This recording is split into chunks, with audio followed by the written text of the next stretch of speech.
Welcome to stereo teaching.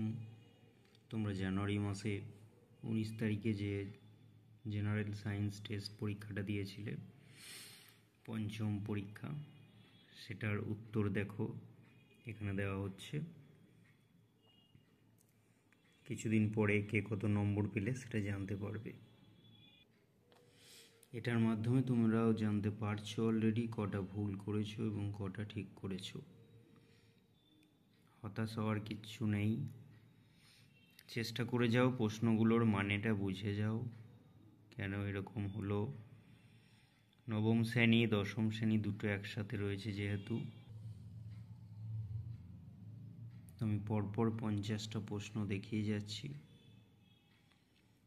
দেখো, একসাথে থাকাটা খুবই জরুরি আমার মতে, কারণ এইটা তোমার মার্কশিটে তো আর বসছে না, তোমার প্র্যাকটিস করতে অসুবিধা কী।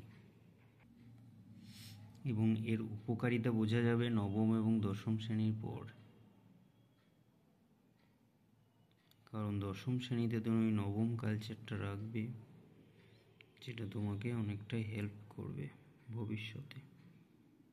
তো দেখে নিয়েছো তোমরা উত্তরগুলো। এর মধ্যে যেগুলো সমস্যা রয়েছে সেই কোশ্চেন মার্কটা কমেন্ট করো যে এত নম্বর কোশ্চেন বুঝতে পারছি না, তাহলে প্রয়োজন হলে আমি সেইগুলোর উত্তর ভিডিও করে পাঠাবো। Thank you.